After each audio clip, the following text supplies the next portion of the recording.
It sounds like you've been booking anywhere from 5 to 10 calls a month consistently for your business. As a cold email agency, you've been booking 15 to 25 calls a month for a handful of your clients, which is super impressive. We'll talk about that for people that are doing cold email. I'm sure you have a lot of good info to share.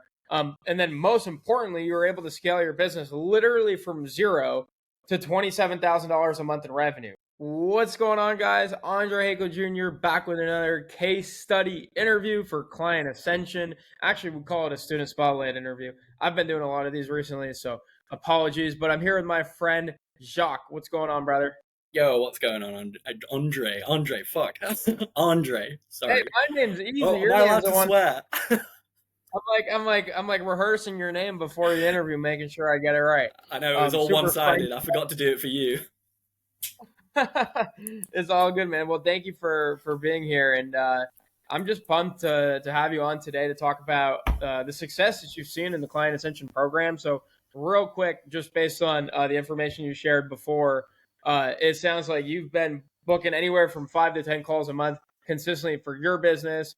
As a cold email agency, you've been booking 15 to 25 calls a month for a handful of your clients, which is super impressive. We'll talk about that for people that are doing cold email. I'm sure you have a lot of good info to share. And then most importantly, you were able to scale your business literally from zero to $27,000 a month in revenue. So let's get straight into it. If you want to just give a quick intro into who you are and what your business is, and then how the hell do you go from zero to 27K? How long does it take? Tell us the full story. We'll pass it to you.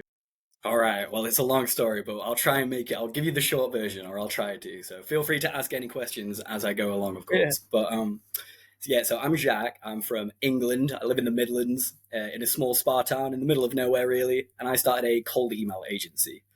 So how I got from zero to now, it's actually 28K in US dollars in revenue.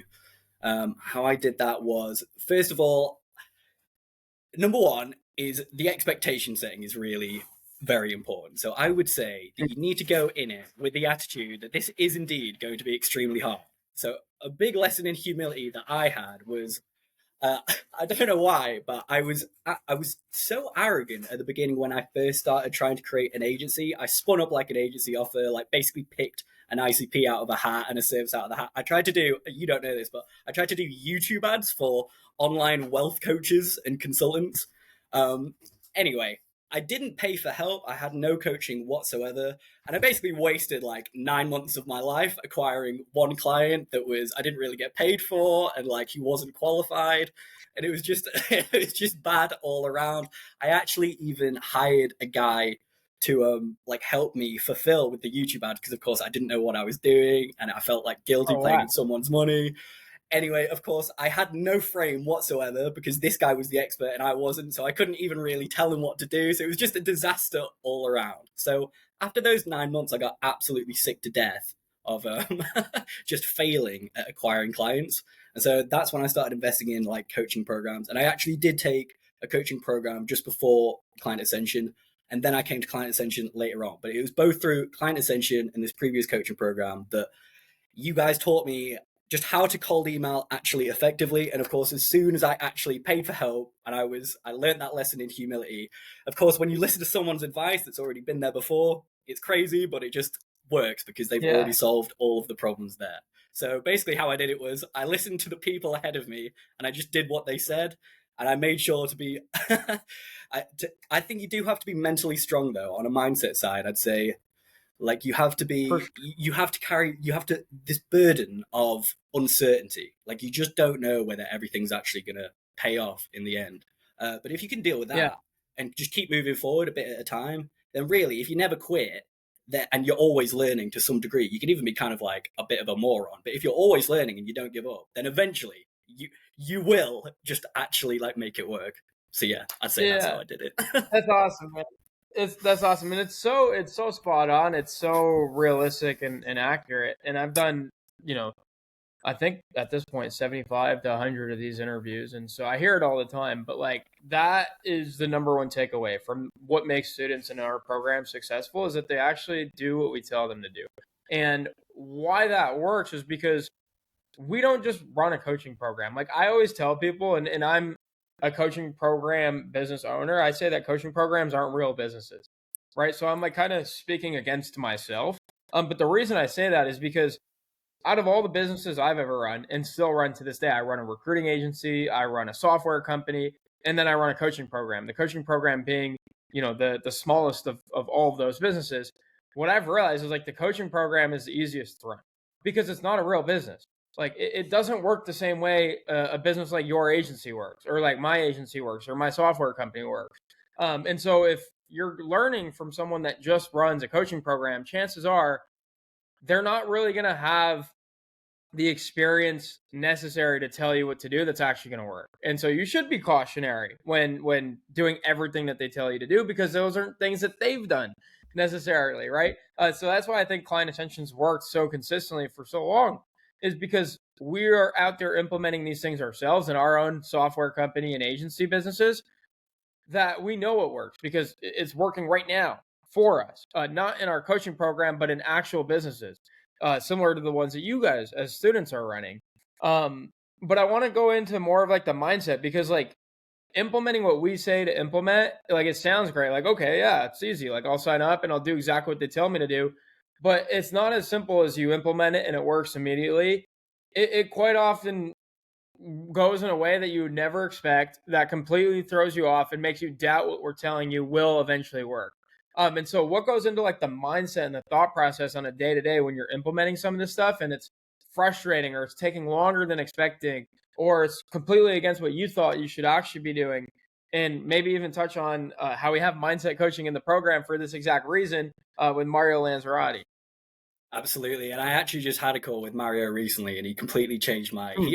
what Mario can do, and what like a good mindset coach can do is just really reframe your perspectives. Because I think Holmosy said this a while ago. I think he's only into like saying now develop skills, but at a time he was saying changing your beliefs is one of like the highest leverage things you can do. And you'll hear people talk about like, oh, it's a limiting belief and blah blah blah, but it's absolutely true. It's a little bit cheesy, but it's absolutely true, because you can't, sometimes you do have to just change what you believe is actually possible in order to, for you to be motivated to actually believe in it enough to actually do the actions that will then result in that outcome.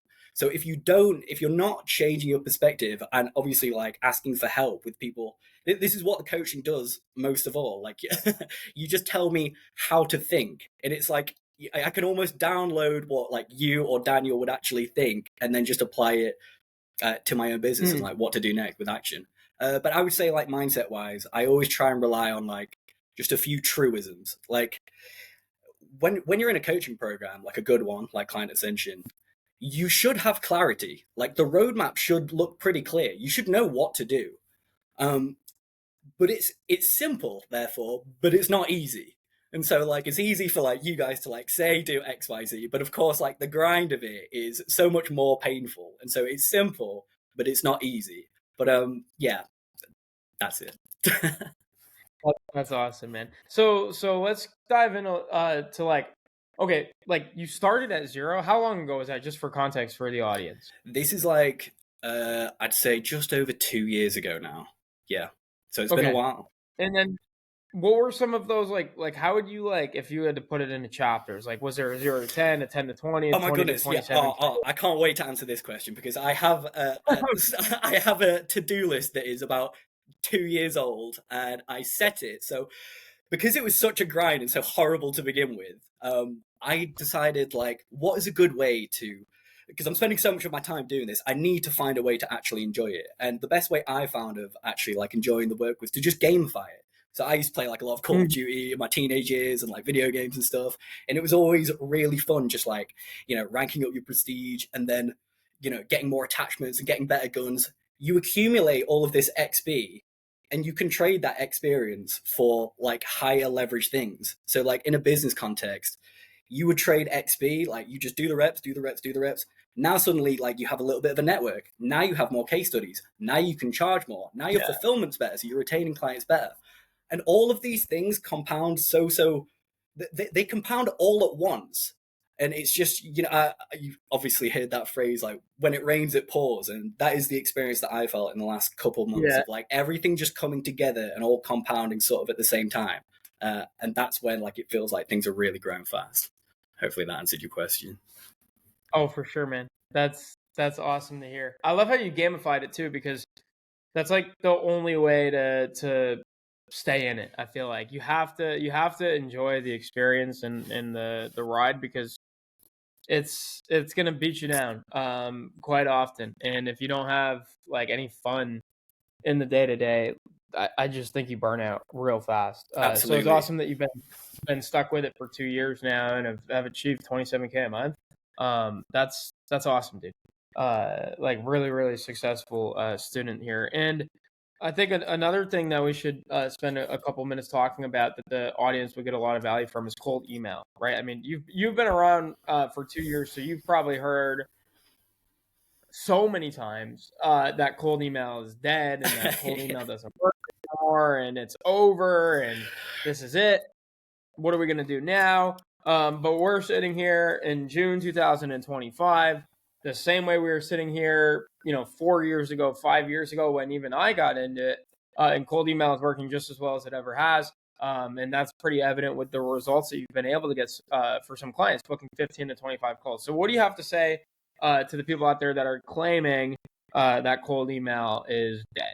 Oh yeah, oh my goodness. Well, I love it. I hope they keep doing that, because more clients for me in that case. Yeah, I love talking about if cold email is dead or not, because I'm currently getting way better results for my clients than I ever have before. And I'd say like during these 2 years, I'd say there's about like a cold email apocalypse probably every 6 months or so, where something changes. And but here's what you need to know is that every time you get through one of those cold email apocalypses, I tend to be in a better spot than I was before. So like you can still improve it, and that's what I've been able to do for myself and for my clients as well. So trust me when I say cold email is definitely alive and well, for sure, for sure, for sure. And of course, like nowadays, when I first started, there weren't tools like Clay for like list building, and so like if you can harness these skills, then you are on the cutting edge of cold email, and you can just literally make it work better than all of your competitors. And I think I've heard like Eric Novoslowski say this, where it's just about outrunning the bear, I think he says, which is like everyone else is Yeah. trying to cold email these prospects too.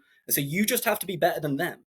You don't. It doesn't literally have to be the best cold email of all time. If it's like a completely unsaturated market and they've never really heard like these Hormozy style offers before, it's pretty simple. Just email them with a good value proposition. And something I have learned about cold email that I do want to say is that it's absolutely true what they say regarding the offer. It is by far and away like the most important leverage is the offer. And I would suggest to people there are two ways you can go about offers inside of an opening cold email. And so I like to think of it that you can only really do one of these two things that actually works. And it can be a direct offer, like a sexy Hormozy style offer that's like really simple, easy to understand, maybe like a guarantee. Or a lot of businesses don't want to offer those sort of like guarantees and stuff. So what you can do instead is a service-based lead magnet. So basically you're just selling free work. And so the perspective that I like to come at it from is obviously research the prospects you're about to reach out to, but really think to yourself, what is a favor I could do for those prospects that they know that they would usually have to pay for? So a question like I often ask some of my clients is, when they do become a paying client, what are the first few things that you do? And it's like, oh, maybe we do like a roadmap or a blueprint and we do like XYZ, or we create like a mini mock-up, or we do like an audit of their SEO, blah, blah, blah. It's like, well, okay, well, how about we try and like offer those things up front before they become a paying client? And if you can tie it in with solving a really specific pain point, then you're good to go and people should respond. Yeah, dude, that's so helpful. I think for the audience listening in, like you just heard it again, probably not for the first time, but like the offer really does dictate the success of your cold email campaigns more than anything else. Number two, it's pretty easy nowadays to be on the cutting edge of cold email, especially being in a program like Client Ascension, which we'll talk more about in a second. Um, but also pretty clearly, like cold email is not dead. And if you choose to think that cold email is dead, then thanks, you just gave us more business and more opportunities for us. But also, we're here to help, and we really don't want you to buy into that fear-based marketing. And like the whole thing is too, it's like you're chasing the bear, right? Or outrunning the bear, essentially. You have to do that no matter what business you Yeah. choose.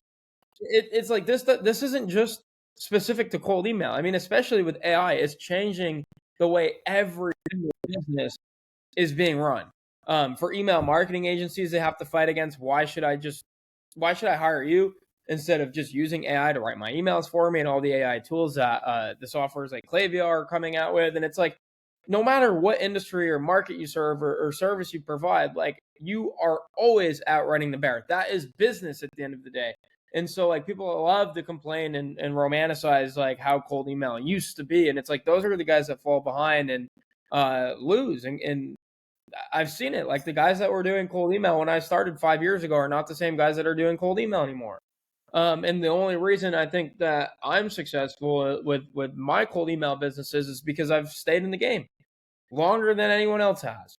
And that's not just me, it's my businesses and my business partners like Daniel, the cold email wizard, who started it all, really. Like we've stayed in it. But we have not pivoted off of cold email. And like if there's any strategy that works better than anything else, it's just outlasting the competition.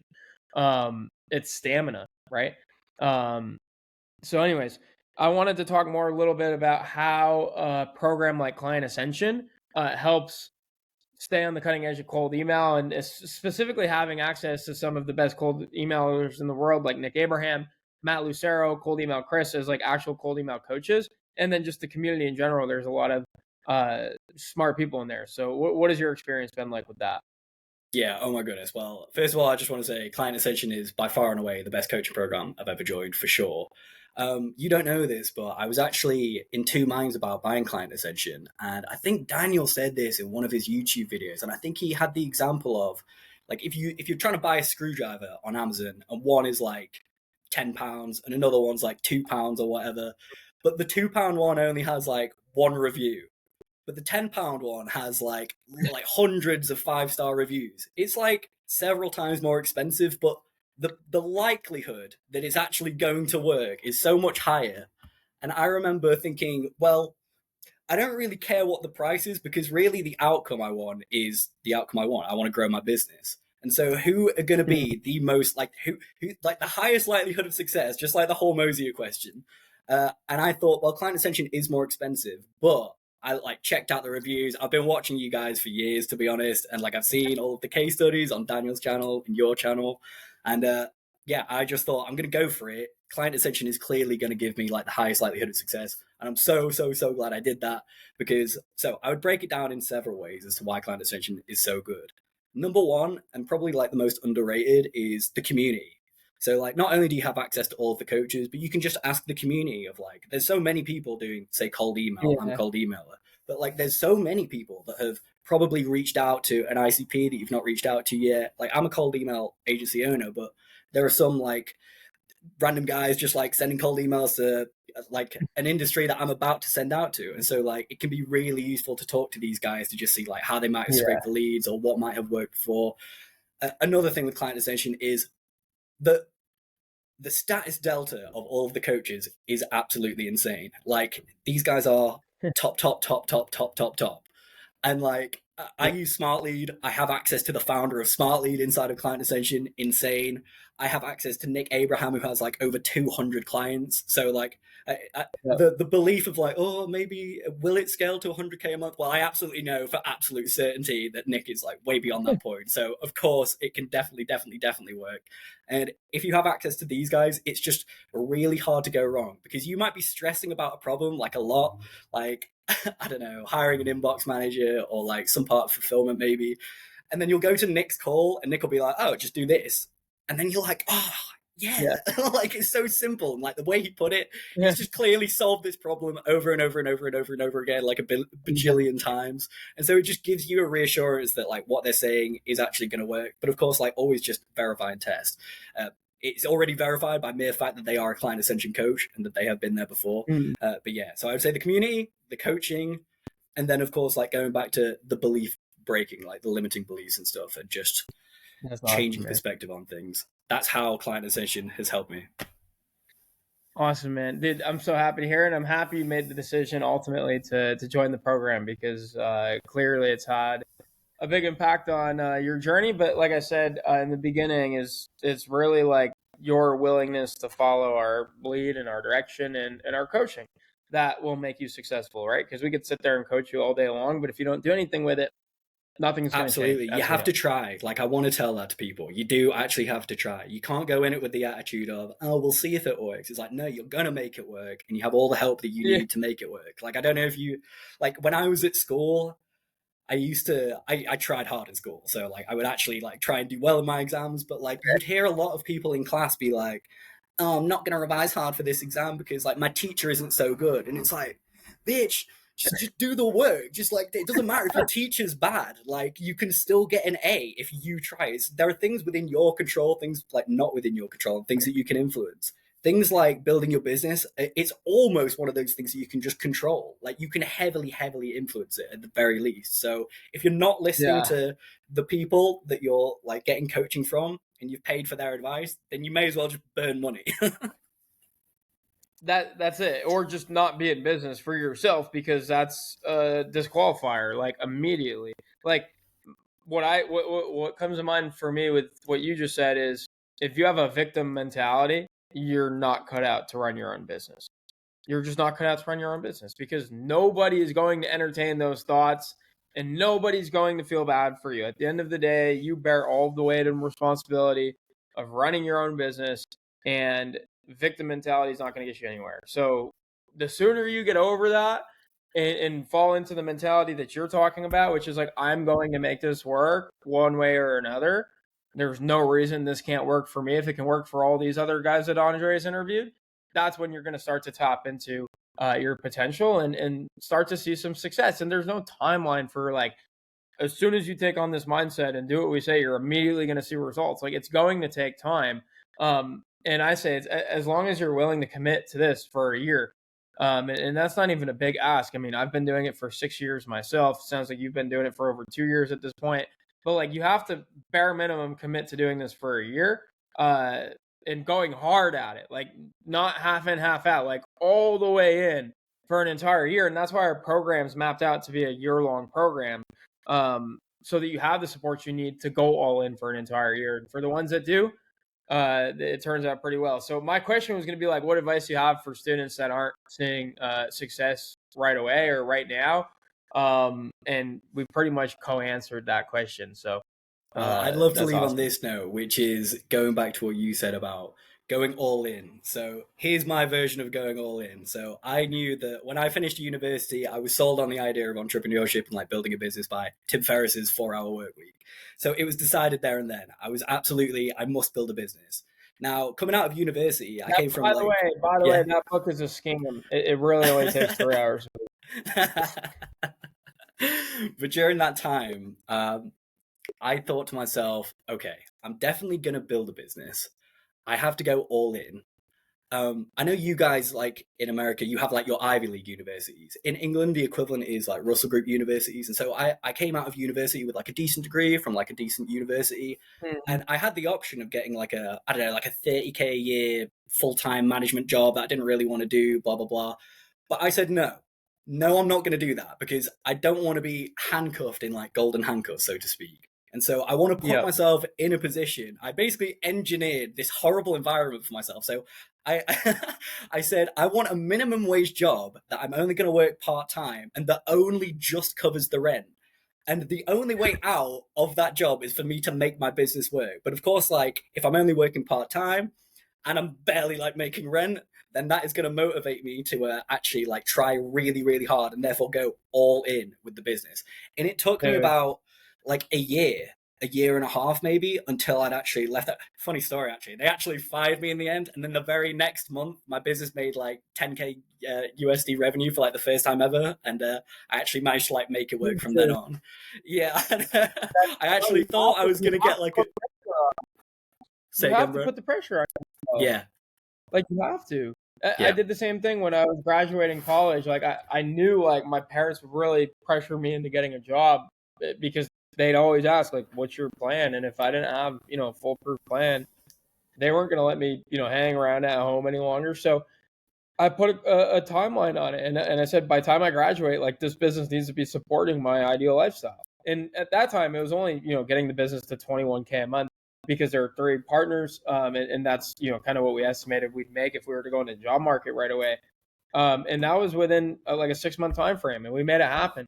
And like we wouldn't have made it happen in that time frame if we were like loosey goosey about it and didn't put pressure on ourselves. But you have to be willing to put yourself in like an uncomfortable situation, because what do you do in those situations? Naturally, like you find a way out.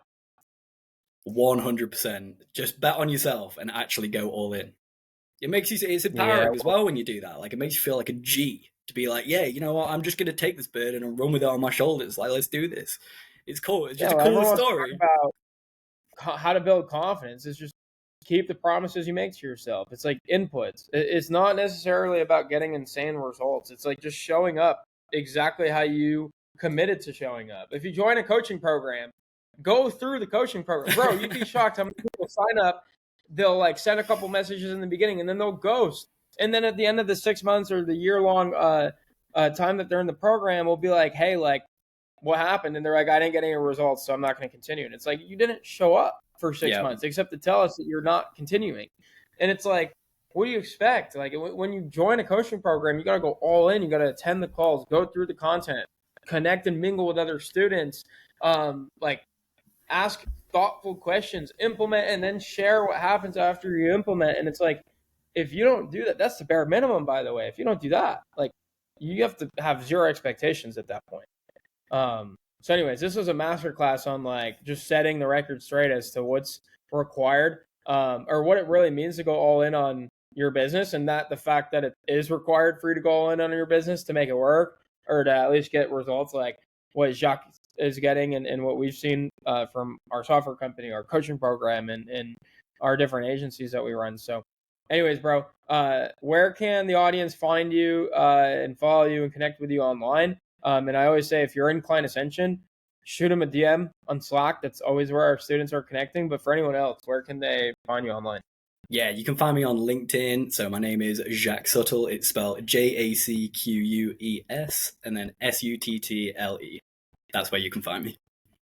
Awesome, man. Thank you so much, bro. Congrats again on your success. I mean, just now getting to speak to you in this format and hearing kind of your outlook on things and your mindset, like, dude, you're going to have massive success for a long time to come. So I'm really looking forward to keeping up with that. And even learning from you. This is the best part about being in a community like Client Ascension, is like, you don't just learn from the coaches, you learn from successful students as well. And there's so many successful students that you guys can be learning from. So check out Jacques on social media. And then for Client Ascension, you guys know where to find us. It's just clientascension.com. You can find all the information about the program, book a call with our team. And if it makes sense, we hope to see you in there. Otherwise, keep crushing it. And we'll see you guys back here for the next one. Peace.